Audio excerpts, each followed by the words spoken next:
Well, good morning, Las Vegas. It's great to be a winner, and aren't we all? Well, we've had a few technical difficulties with this presentation this morning. First, my presentation was on an iron key, and Tuesday it decided to eat itself, so there are a few glitches in the PowerPoint, so if you see them, try not to notice. Thank you. And this laptop has already blue screened on me twice this morning, so let's just keep our fingers crossed. Well, a bit about me. My name is Matt Crick. My voice is my passport. Verify me. I go by DC Flux. I was a teenage engineer. I'm a video editor, and I like to live on the edge a bit and hang out on towers. Is a lot more fun than video editing at a console. And if I can't make people laugh during my talks, why am I bothering? So, Chapter 1 is going to get a lot of people's feathers ruffled because they are in love with their smartphones, but let me tell you why I named it this. This was because while I was putting these slides together, the Boy Scouts of America were doing their youth jamboree at our local Boy Scout camp. And one of the things you can get as a Boy Scout is the Radio Merit Badge. So here I am trying to explain to a kid just about in junior high, how cool radio is and all that, and he just sort of looks at me and yawns and pulls out one of these. Well, joke's on him because the camp is located in a cellular dead zone with spotty coverage at best. But I was like, you little bastard. When I was your age, my computer at the time was a Commodore 64. The family's, not mine, mind you, cell phone was this Panasonic bag phone here, and couldn't find a battery for it, but that's what it looked like. Cost about between $2 and $3 a minute just to use the thing, and it made calls and nothing else. And the first, if I wanted personal communications in the field, my first radio was the Yaesu FT709. But,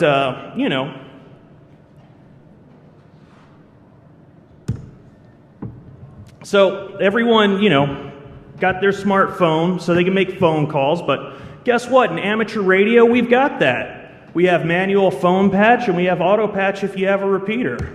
We've got push to talk, frequency modulated, amplitude modulation, digital modulation. Oh, a special note, I didn't put D-star on this. I did not put D-star on this slide because even though it's all kinds of fun and IP-based, the audio quality is very lacking compared to P25. Text messaging, we got it. We got Morse code, teletype, packet, PSK. What else? We got picture mail. We got slow scan television, or you can send your pictures with packet. We've got video chat, full bandwidth, 6 megahertz wide, amateur television, and we've got like 3 different versions of digital amateur television going right now. And we've got location awareness. We've got APRS, which, is basically the amateur version of LoJack, but I don't run it anymore because I don't want the nerds knowing where I am. We've got internet access. On the 2.4 gigahertz band, channels 1 through 6 fall in the ham band. And that means as long as you don't exceed the bandwidth, run like the full 22 megahertz wide, on channel 6 and 1, you can run up to 1,500 watts using, standard, build amplifiers for standard off-the-shelf equipment. On 5.7 gig, channels 136 through 165 fall within the ham band. So about the only thing we don't have is an app store, but we don't really need one because the vast majority of software written for amateur radio use is free or it is shareware. And the stuff that isn't is really affordable. But, we don't have an evil empire of profiteering gluttons. Okay, quick show of hands. Who in here is paying $50 a month for their smartphone bill? Oh, I'll get to that. All right, so about half of you put that up. Who's paying $100? Okay, the number shrunk to about a quarter of the room. But once you get your license and buy the equipment, there are no further bills required with amateur radio. My brother and I had gotten our licenses on the same day, and we were issued concurrent calls. Paul was KC7GRZ, and I was KC7GSA. But because Paul was older, he got the dual bander. And as I said earlier, my first radio was an FT709. So when I told my dad, I want a dual bander too, like the FT727, you know what I got? He came up with the 2-meter radio, the FT209, and taped them together. That was my first dual bander. So I'm like, oh, what the...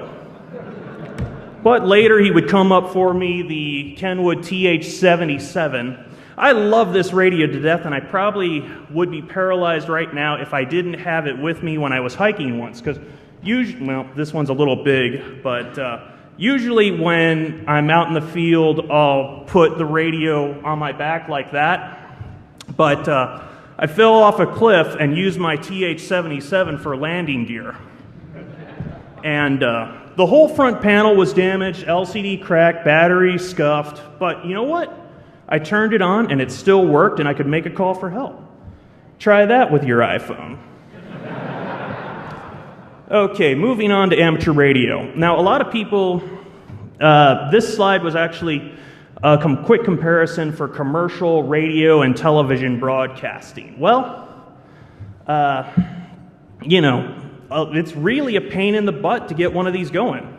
It's like your lawyer fees. I just got charged $160 for a 5-minute phone call from this guy. And then the bill showed up because I was changing a license to my name from another guy's name, and it was about four grand, maybe a little more. Then you got your FCC fees, which is at least $500 per application. And then you got to fight for the right to get a license allocation, which, you know, depending on the market and what you're going for, is between $30,000 and $5 million, such as ones for the Vegas market. Then you still got the equipment to buy. And depending on the size of your transmitter, it could be $5,000 to $1 million, and that doesn't include any of the studio equipment. And then there's like the mandated emergency alert system stuff that's going to add at least $3 grand to your price tag. Then we got your ASCAP, BMI, and RIAA fees. Who would think that the people that write the music actually want to get paid for it? But anyways, Interham radio. You just have to pay for the exams and buy equipment. And a lot of people fear amateur radio operators because they think the guy with the 75-foot tall tower a mile down the road from them is interfering with their TV, when in fact it's the Citizens Band operator with the 16-pill amplifier running Class C that lives behind them that gets into everything, including the toaster. And while we're on that note, Citizens Band is not amateur radio. While your smart CBer is doing something like this, our radios have that feature built in from the factory. And it always breaks my heart when I see a good radio gone bad. People beg and plead for me to repair their radios because apparently I am the only one in the tri-state area that knows how. But when I turn it on and it comes up on a CB channel, I get really mad. It immediately goes back to the person unrepaired, or I will impound it saying I can't, it can't be fixed anymore and I'd like it for parts. Such is the case with this poor Heathkit SB200. This was butchered by some CBer to run the bias extra hard because he wanted, quote, more swang. Apparently that's some CBer term that indicates to how far they can make their watt meter move. So, we told the guy couldn't fix it anymore, and we unmodified it. So it lives happily once again. Also, FRS, GMRS, MERS, that's not amateur radio either. FRS, you're limited to power, and it's basically a UHF version of CB radio. GMRS is a cheap way to get a commercial radio system going, and I'm not even sure what MERS is. I didn't have time to look it up. So when you mention ham radio, people often associate it with this stereotype of a bunch of fat guys sitting around that like to talk on the radio. Well, I won't lie to you, we've got that. But the hobby offers so much more as well. It's about teamwork on field day. It's getting people interested in the hobby. It's about learning how to solder and build electronics. It's about designing custom electronics for whatever application you may have. It's about volunteering. It's about putting up antennas and towers during the day. It's hanging out on a tower during a windstorm to install a heliax connector. And sometimes you have to go up the tower at night. It's a series of tubes. Sometimes you can experiment and make those tubes glow right in your hand. It's some guy's homemade arc welder. It's using thermite to weld. It's collecting electronics and various components and documentation in your bedroom. It's collecting equipment in your car. It's hiking up mountains for better range. It's talking through satellites in orbit for better range. It's disaster preparedness. It's being a trained weather spotter for the National Weather Service. It's volunteering during an actual disaster. It's an adventure that requires four-wheel drive to get to. And sometimes you need a Black Hawk helicopter to get to it. Amateur radio can turn your girlfriend from this to this.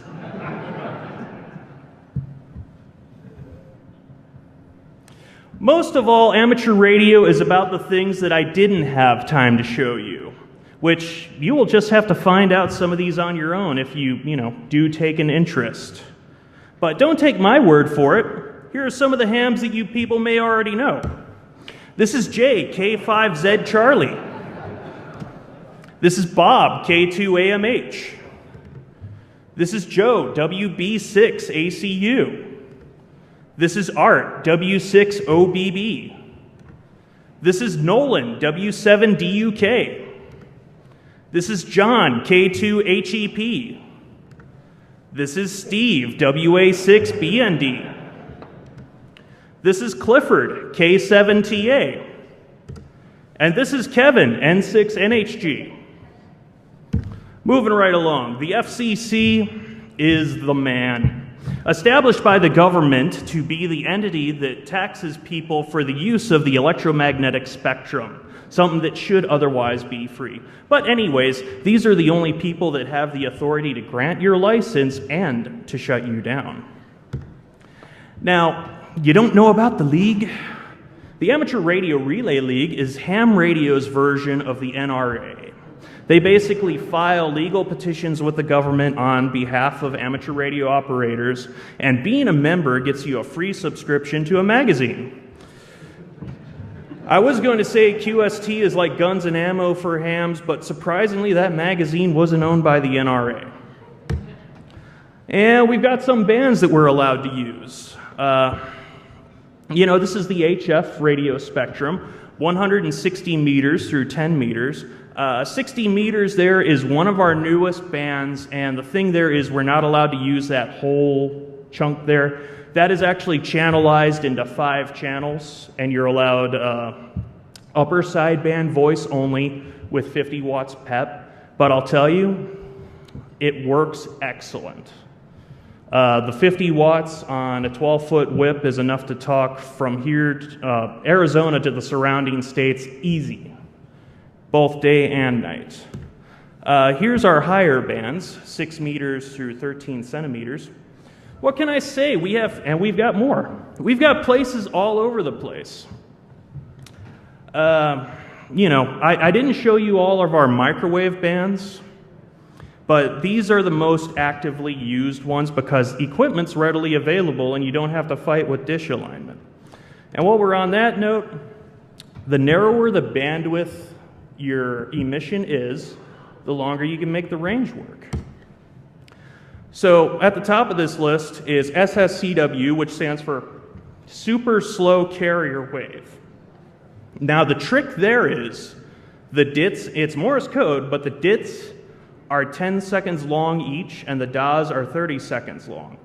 But because they're that slow, you know, you need special equipment to decode it. Running 5 watts looks like 50,000 on the other end. Wi-Fi data here, you know, it depends on which mode data you run. They can be 1 megahertz to 22 megahertz wide, which is why you might have trouble trying to make that work through a wall without antenna gain. But yeah, oh, also FM phone here.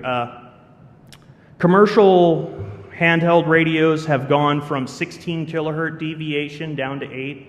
And I have seen 20 and 50 kilohertz FM phone on ham, but it isn't often because a lot of that equipment was left over from the first golden age, and I'll get to that slide here in a minute.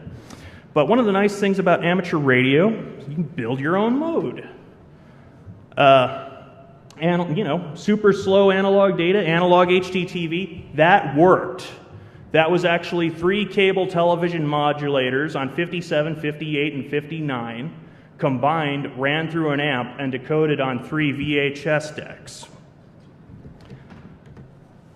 But with all things, some restrictions do apply. You have to give your call sign at the beginning and end in every 10 minutes. You're not allowed to obscure the meaning of communications like, hey, I put that thing in that place for you that one time. No encryption unless you're commanding a satellite. No broadcasting. So that means that you have to talk to somebody unless it is a QST, as in the case of Amateur Radio Newsline. No music unless it's part of a NASA rebroadcast. Of course, the last shuttle mission was a couple of weeks ago, so I kind of think that one's not really going to apply for a while. Oh, and you're not allowed to use the 7 dirty words. But the swearing thing is also dependent on the moral standards of the community, such as the case in the Los Angeles basin. But remember to give your call sign first if you want to test the waters, and if someone will report you to the FCC. So in short, don't be an asshat on amateur radio and you'll get along with it just fine. If you have to, take your shenanigans down to CB where they belong. Here's the good stuff.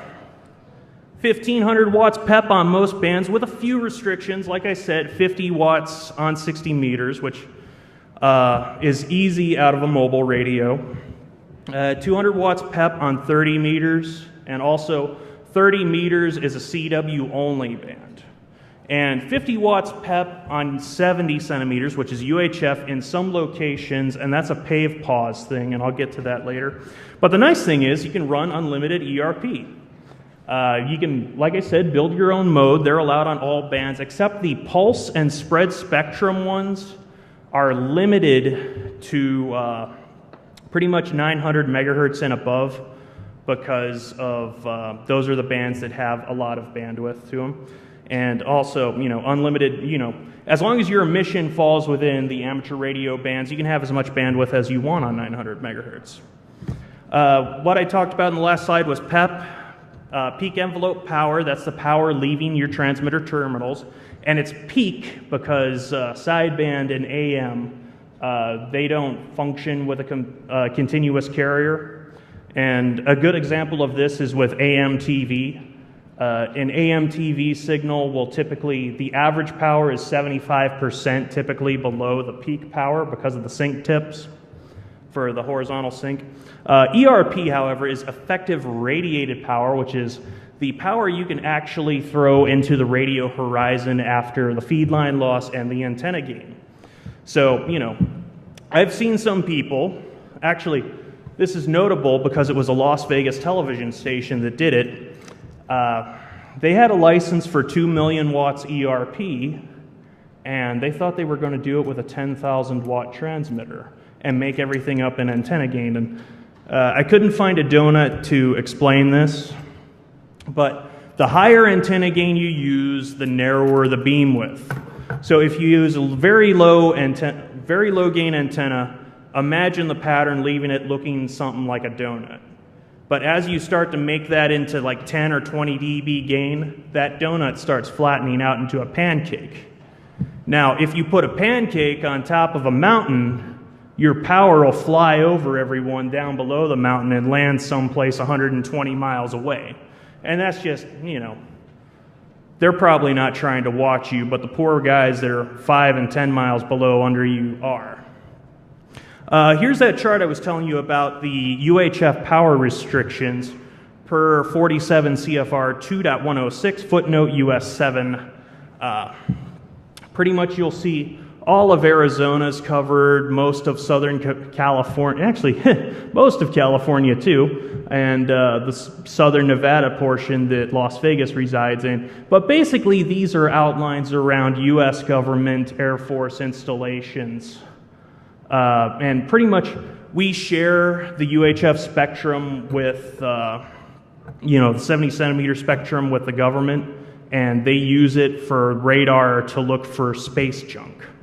So they don't like when one of our repeaters starts getting to them and they get all excited thinking that, you know, this guy's repeater in his backyard is some space junk over by Mars. Estimated ranges. Okay. Whenever I tell someone about how great amateur radio is, they always like, well, what kind of range can I get?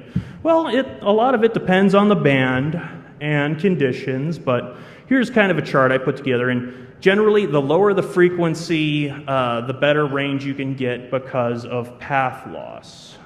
The higher the frequencies, the more your radio waves actually get absorbed by buildings, foliage. Some frequencies even get absorbed by the moisture in the air. But 160 meters is the 1.8 to 2 megahertz portion. And a lot of the people that are on this will run retired AM broadcast transmitters. But the reason I put bad range on that is because you're combating with a lot of noise on 160 meters. Everything that has a switch mode power supply will make garbage, twisty lights, boat chargers. Yeah, it can get intense. 80 to 20 meters, which is our HF range, you know, generally it works pretty good.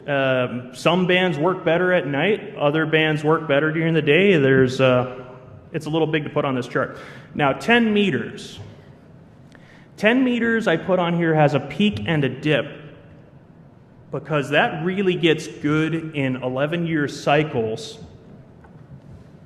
excuse me, that are concurrent with the sunspot activity that's going on. And right now we're still kind of in the null because for whatever reason the sun hasn't decided to erupt again. So no one's really sure if that's a good thing or not. But during the peak of the sunspot cycle, I tell you, a 5-watt handheld, you can talk to Florida from Arizona. And, you know, a mobile rig will talk to Japan from my driveway. VHF and UHF, which are the bands that are in these handhelds here. VHF penetrates a little bit better because the wavelength is longer. UHF tends to get absorbed a little bit better. And also, this is dependent on your city and, you know, what you have, skyscrapers and stuff. Now, microwave, you generally have to use dishes for, because like I said, everything wants to absorb it. So generally we use that for point-to-point operations, like linking between mountaintops. And yeah, if you have the right size dish, you can make a microwave signal go 150 miles if you have the right 2 mountaintops, and that is because of the curvature of the Earth. We call that K factor. But at 150 miles, the dishes will actually be pointing into the horizon, or, about 5 degrees below the horizon to get at the other dish, because, they're curved kind of like that. Okay, moving right along. So, at one point in time, we did have 5 classes of operator. Number 1, novice. I could have sworn the last novice on the planet was Walter Cronkite, KB2 GSD. He was a novice for about 25 years, but lo and behold, our radio club just found one that wanted to upgrade, so they are still out there. Same with advanced. You most likely will run into people that are advanced simply because there isn't that much difference between advanced and extra, and you can't get it advanced anymore, so they're kind of using that as a status symbol. So nowadays, we have very simple 3 classes of operator: technician, general, and extra. Oh, and one more thing, there's no Morse code requirement anymore, so it's very easy to test and get your license. The requirement was dropped in 2007. The day after that happened was when I went down, studied for 3 hours the night before, and took my general.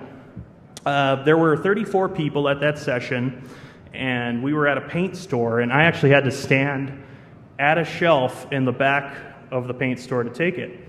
And no one told me this, but I had used blue pen, and I circled the letters on the answer sheet. This is one of our grading templates. It was almost an instant fail until the guy moved it and was like, "Oh, you kind of did this wrong." I'm like, "Well, you didn't tell me, and you didn't give me a pencil." But anyways, so let's take a look at what's in the technician package. Well, you get all the privileges on 6 meters and up, and you get some HF privileges. They're very limited, but hey, we'll take what we can get. You're limited to 200 watts pet power, but the typical mobile radio does 100 watts, so you're fine there. CW only on 80, 40, and 15. CW Ridian data on 10 meters, and you do get SSB voice, upper sideband voice on 28.3 to 28.5. So there's a lot of activity that'll happen on 28.4 because that's generally the one everyone congregates to. So if you take general, well, you get all the technician privileges plus most of the HF privileges, except for a couple of small slivers that are reserved specifically for advanced and extra.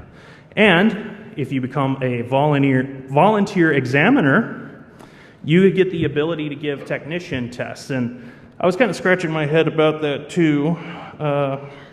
You'd think you'd be allowed to give the general ones, but for some reason they only give you technician. And if you get your extra, well, you get all that plus all the other frequency privileges, the ability to administer all VE tests, and you're entitled to a Class A or Class B call sign. This is a Class A call sign.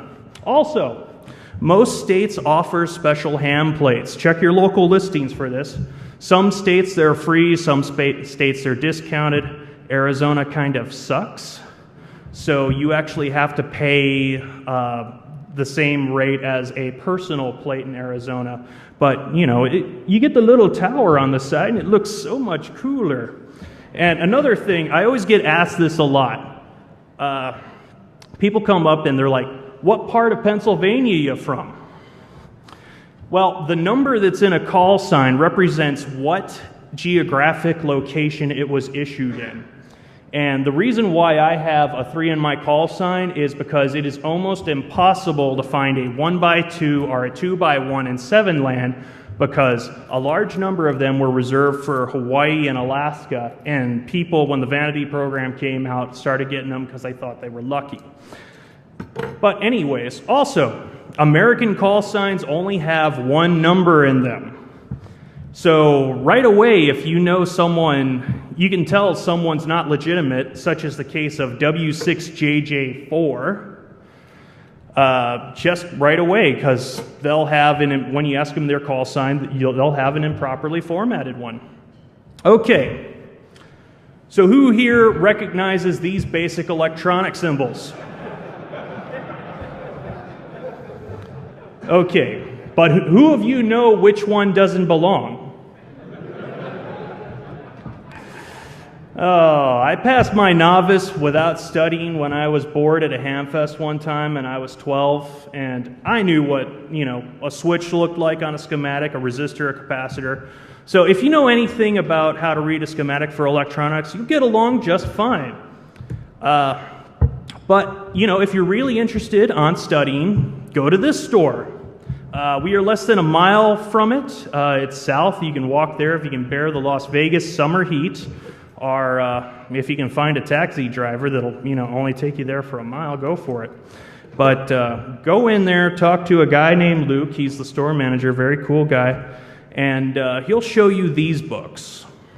Okay, so they are a little pricey, but they are extremely well written and do a really good job going into theory. Plus, when you have your license, you can hand them down.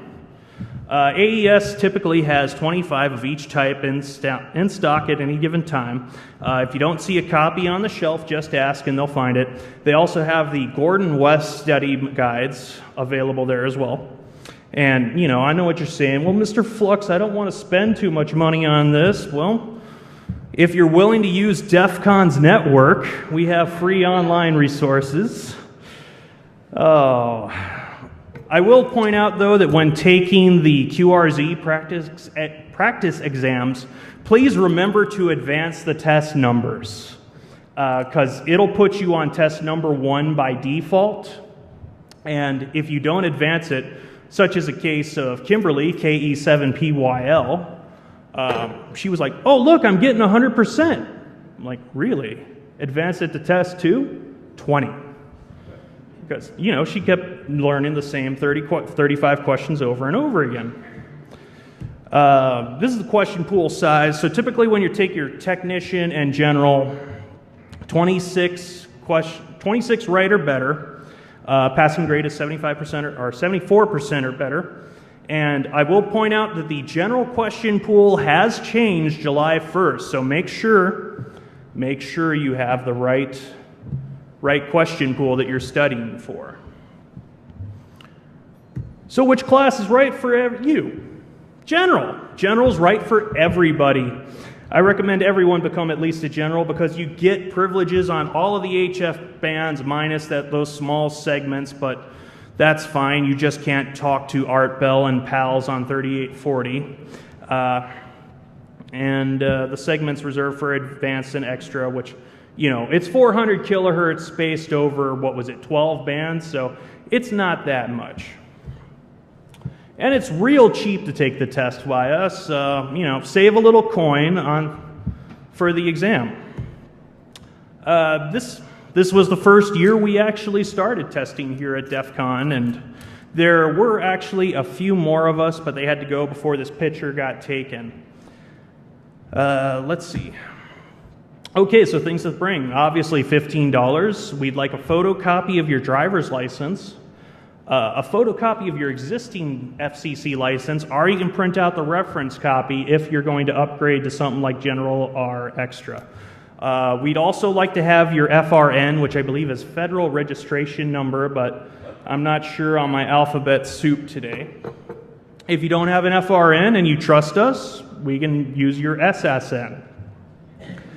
And calculator's optional, but it has to be an old school one that you can prove to us that it doesn't have the test memorized in it.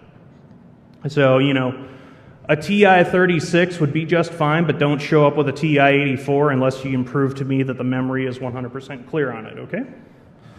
So can you do it? Well, you can. Ass kicked by a blind man. This is my club's president, Bill, KD7MIA. He is legally blind from when an accident happened aboard the USS Enterprise. The engine on an F-14 Tomcat exploded in his face. And this was the day he passed his extra. And here he is on field day in a tent with blaring wind, and we're giving volunteer examinations. Oh.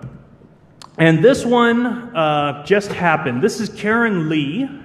She doesn't have her call yet because she just passed on Tuesday. She didn't have a here's the impressive thing.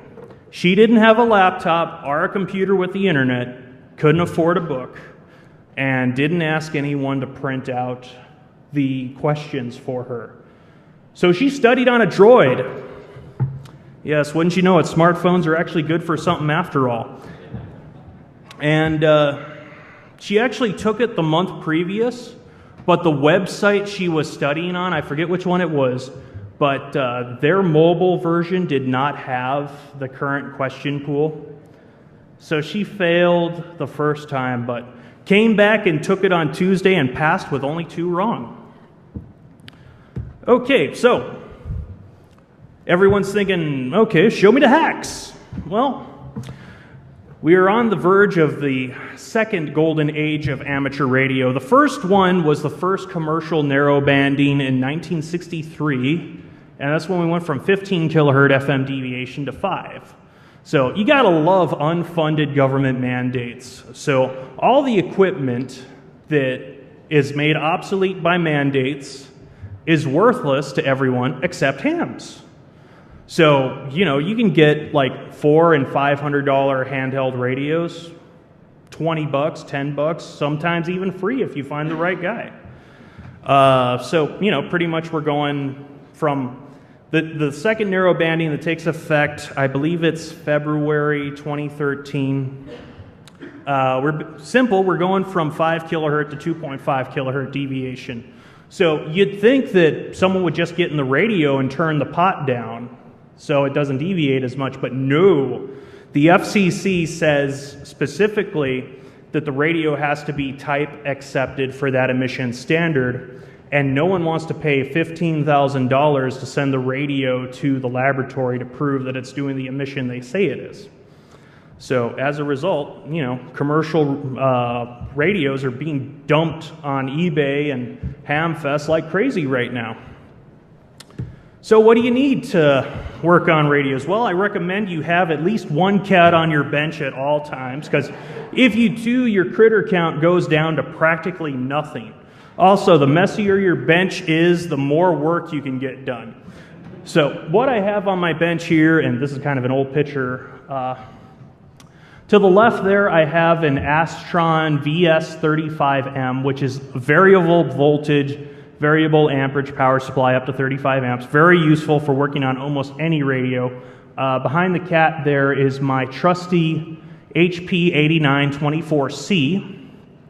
That is actually a CDMA cellular test set, but they built it on top of the 8920, so it still retains all of the analog functionality of the 8920, but the difference is that test set is $2,000 versus $12,000 for a used 8920. So it weighs a ton, but by golly, it works great. Above that is a Hewlett-Packard, I believe it's 1634 logic analyzer. I believe it's got 48 inputs, but it might have a few more. But anyways, I picked that up for $50 on eBay, and it actually belonged to Connor Peripherals, so it even came with history. Also to the right of the cat is a Fluke 87. I'll tell you, spend the money now and buy a decent voltmeter, because these fly-by-night ones out of China, I've actually had this happen within the last month, because I don't like my good meter leaving the house, but I get up on the mountain, pull it out of my backpack, and the thing promptly fries itself in my hand. And what was impressive is I didn't even have it plugged into external voltage yet. And also, you're not seeing this to the right, but I do have a Dell computer there, so if I need to look up a data sheet on something, I can just, boom, pull it right up. Okay, here's my Motorola card extraction tool used in insertion mode. Believe it or not, Motorola actually gets like $45 for the right tool that does this, and who would know that you'd have one sitting right below your feet? Here's one of the hacks I did. Oh, also, the hacks I have done do appear on the DEFCON DVD in PDF form. So if you need instructions on how to convert something that I've converted to amateur, it's right there for you. This is a GE VHF Master 3. And what is awesome about this is when I wrote the article on how to convert it, They put it on Repeater Builder, and it appears right below an article that somebody wrote saying you can't convert these to run in ham band. But it's a little, this is the vast majority of the work. Basically, I just soldered brass acorn nuts onto the top of the tuning slug so I could get a little more metal and make the helicals pull down to where I want them. Here's a board out of the UHF government band. Very simple mod here. Take the whole thing apart and cut a quarter turn off each one of these helicals. Sometimes you have the other split though, 450 to 470, and those will tune down okay. But if you want that extra 1 or 2 dB, you got to take it apart. And well, this mod's real cheap because it only costs 7 cents. But while you're in there, be sure to be on the lookout for these damn things. Oh, tin whiskers. The one on the right is actually a photo I took. They're about 5/8 to, or the one I took was about 5/8 to 3/4 of an inch long, and it almost looks like a scratch. It's so fine, but this thing is so fine, I had to stop breathing while I was taking the picture because it was moving in the wind, and I was like 2 feet from it. Yeah, so what happens here is the whisk, no one knows why they grow, not even NASA, but they'll grow and short out your stuff, and then you'll be like, well, why ain't my stuff working? And I actually saw this on a mountaintop. The Master 2, the drawer was folded open in the position, open position, and someone wrote on it in Sharpie, do not close. Because as soon as you closed it, the whiskers came down and shorted out your helicals. The most underutilized band in amateur radio right now is the 221, simply because there's only like one commercial manufacturer, or, ham radio manufacturer that makes radios that run on it, because apparently America is the only country that has a 220 amateur band. So everyone avoids it like the plague. You'll find radios that have the functionality in them, like the quad and the triple bander, like the THF6A does 220. But so lately I've been, a fire department graciously donated to our club about 50 of these things, and we're like, well, great, they're on VHF, what are we going to do with them? So I did some research and found out it was possible to make the thing run on 220. Took me about 3 or 4 weeks worth of effort to do, but because it's a 45 megahertz IF radio, very simple, I just convinced the voltage control oscillator to run backwards, and I hacked the software to where it would program that far out of range. So the transmit frequency you program true, and the receive frequency you program 90 megahertz minus where you actually want it. Well, if you don't like GE, here's kind of the same thing I did in a Motorola Max Track. This one's a little more involved because I had to take apart a bunch of the coils, and I got tired of fighting with the PAs, so I just took the Dremel and cut a slot out and shoved that's actually a linear power brick in the center there that I stole out of a amplitude combandered single sideband 220 rig. And I knew it was wrong, but I did it anyways. And wouldn't you know it, the battery for this one ran dead sometime between Wednesday and Thursday. But anyways, I swear it works on 220, but this is the GE PCS handheld. So if you see in the photo here, I actually put brass screws in the receive tuning coils, and I did a little work changing coils on the power brick, simply because the one that might work on 220 is almost impossible to find anywhere. Here's some yeah, I always ask people this, got any 6-meter duplexers? I do. I had to pick them up and have a friend drive up and get them, and they made a 800-mile trip and came down to me. And, they wouldn't really tune where I wanted them until I pulled the thing apart, and very simple, cut one turn off that coil and solder it back together and stretch it out. And there's been a fierce debate over old crystal controlled rigs. Which one's better, the MyCore or the Master 2? Well, I like the Mycore because the receiver is hot, but the Master 2 transmitter is just so good. Ooh, it's tough. Anyways, the surplus market has a ton of these for hams that are, they were practically already worthless to commercial users, but now they're really worthless. But they are crystal controlled, and no one likes to spend $50 and wait 2 months for a set to grind. If only there was a solution. Well, now there is. Thanks to new technology from our friends at Analog Devices, we've created the Virtual Channel Element Mycore Edition. And I'll tell you, when you can solder an LFCSP24 by hand, you've reached max level. Okay, so moving on, we have the general incompetence section. Okay, we got this cable from a guy who got it from a guy who got it from another guy who that actually worked at the place that manufactured it. But what you are seeing here is a homemade adapter from 1/4-inch Heliax to a PL259 connector made from 12-gauge copper wire. Also, this is what happens when you are in a site that you are not allowed to have mouse or decon at because somebody made the Hualapai Mexican vole an endangered species.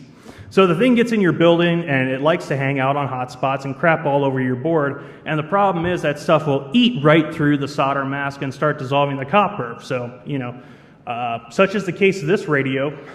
This radio jammed in transmit mode, and the guy was asking me, okay, find where the interference is coming from. And I'm like, dude, it's your own stuff. And sure enough, he goes up there and the thing's transmitting. This is really good. This room was at a juvenile detention facility. They had a problem that every time lightning struck within a mile of the place, the door controllers would blow up. This room had the best indoor ground system I had ever seen, with 3 8-foot ground radials drilled through the foundation and 00 copper all throughout the baseboard. This lone polyphaser here is our lightning arrestor, is the only thing connected to it. Also, I find it humorous because no antennas were connected to it at the time either. But yeah, they never even bothered to hook the antenna to it once they got the ground system. And at first, this antenna looks at the top here, looks like it's pointing at Las Vegas. Look again. Too much stress on the tower when the antenna was a popsicle and the wind speed got high enough, ripped the top rungs right off the tower because it wasn't bolted low enough.